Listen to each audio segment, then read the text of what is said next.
What if I told you that the happiest kid on YouTube might actually be the most exploited? Ryan Kaji of Ryan's World fame has raked in over $100 million, but at what cost? His parents' criminal past and questionable business practices have raised serious red flags about Ryan's well-being. It all started innocently enough. At just 4 years old, Ryan began making toy review videos that quickly captured the hearts of millions. What is that? It's a shaking toy!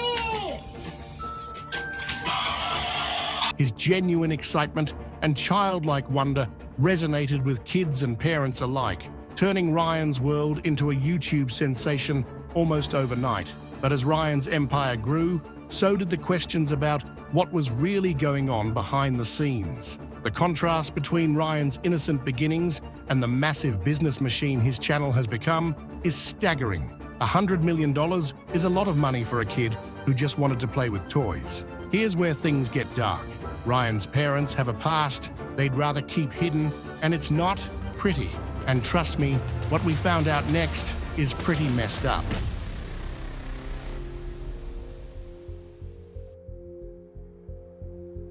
You might think you know Ryan's story, but there's a hidden chapter that changes everything. What if I told you that behind the bright smiles and toy reviews lies a history of law-breaking and ethical violations? The truth about Ryan's parents will make you see his videos in a whole new light. Let's start with Ryan's mother, Lone Kaji. Back in 2002, when she was just 18, Lone was caught shoplifting $93 worth of clothing from a JCPenney store. Now, teenage mistakes happen, right? But here's where it gets interesting. She ended up serving 60 days in jail after violating her probation.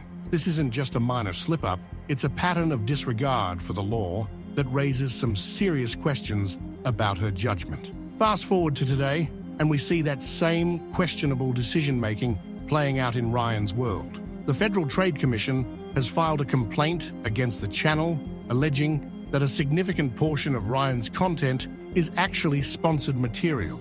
The problem? It's often impossible to tell where the organic content ends and the advertisements begin. This blurring of lines is especially concerning when you consider that Ryan's audience consists mainly of young children who can't distinguish between genuine recommendations and paid promotions. But it doesn't stop there. Social media users have been raising alarm bells about Ryan's well-being for years now. Many are concerned that he's being forced to continue creating content against his will. Think about it. Ryan is 12 years old now, but he's still unboxing toys aimed at much younger kids. It's like his parents are trying to keep him in a perpetual state of childhood for the sake of views and revenue. This brings us to a disturbing question. Are Ryan's parents prioritizing profit over their son's well-being?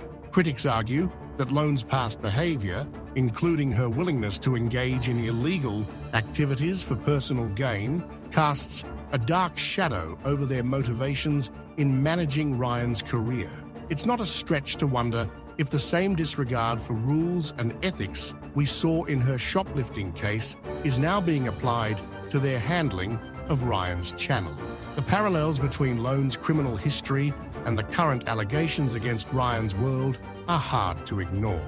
Both situations involve a disregard for established rules, whether it's shoplifting or violating advertising guidelines. Both involve personal gain at the expense of others, whether it's stealing from a store or potentially exploiting a child for profit. And both raise serious questions about the ethical compass guiding the Kaji family's decisions.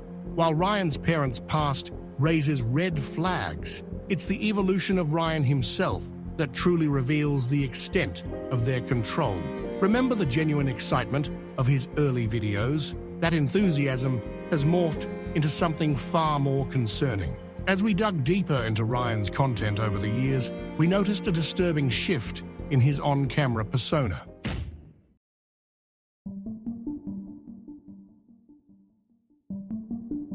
Gone are the days of spontaneous toy unboxings and genuine childlike wonder. Instead, we're now witnessing a more scripted and controlled performance from Ryan. His reactions seem rehearsed, his excitement feels forced, and the spark that once made his videos so captivating has dimmed significantly. But it's not just Ryan's demeanor that's changed, it's the very nature of his content. Despite being 12 years old now, Ryan's videos still target much younger children. It's as if his parents are desperately trying to keep him in a perpetual state of childhood, sacrificing his natural growth and development for the sake of maintaining their revenue stream. This stagnation in Ryan's creative evolution hasn't gone unnoticed. Viewers are starting to question the authenticity of his content, with many expressing concern for his well-being and future social interactions. One commenter poignantly observed, "It just feels forced,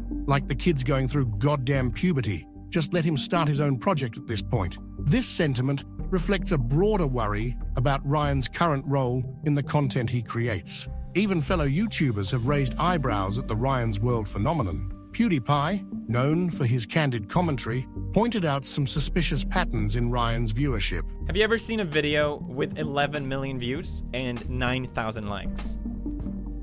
Please direct me to that video, because it doesn't exist. These are not real people. These are not real views. There's only 1,000 comments. Take a video where I had 11 million views. How's it going, Brad? It got 22,000 comments. This observation raises serious questions about the legitimacy of Ryan's audience and the tactics being used to inflate his channel's popularity. Critics argue that Ryan's childhood is being sacrificed on the altar of views and profit. Many are calling for a shift in content that actually reflects his current interests and age. Similar kid creators like EvanTube have moved on and stopped creating the content they were once making, even if they did see a significant decline in views. The same can be said with what used to be a kids channel called the Gem Sisters, which, just like Ryan, grew up. But instead of creating the same content that they did 9 years ago, they instead shifted to vlogging their day-to-day lives and making content that actual teenagers should make. The news about Ryan's World still creating the same videos aimed at kids, whilst not directly being a kid anymore, spread around social media in a matter of just days. After all, shouldn't a 12-year-old be exploring more age-appropriate topics and activities? Instead, Ryan seems trapped in a time capsule, forever playing with toys meant for toddlers and preschoolers. The disconnect between Ryan's current content and his actual age is becoming increasingly apparent. It's clear that his parents are prioritizing the maintenance of their lucrative brand over allowing their son to grow and develop naturally. This raises serious ethical concerns about the long-term effects on Ryan's social and emotional development. As Ryan's childhood slips away, his parents' empire grows. But at what cost? The Ryan's World you see on screen is just a carefully crafted illusion. What lies beneath is a complex web of employees, scripts, and sponsored content that would make even the savviest Hollywood producers blush.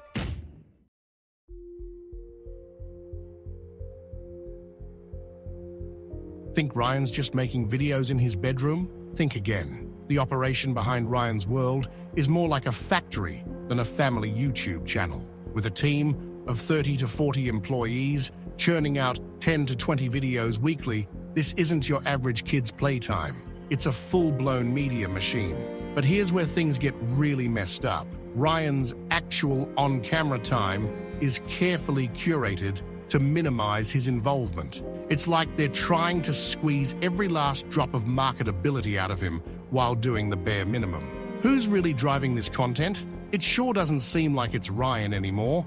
The Ryan's World operation has become a content factory, prioritizing output over authenticity. It's all about the views, the likes, the engagement, but at what cost to Ryan himself? This isn't just a normal kid casually having fun anymore. It's a highly structured, corporate-style production process that's more concerned with churning out videos than nurturing a child's genuine interests and growth. Social media users are starting to catch on, voicing concerns about Ryan's well-being and questioning whether he's being forced to continue producing content against his will. And honestly, can you blame them? When you see a 12-year-old still unboxing toys meant for toddlers, something doesn't add up.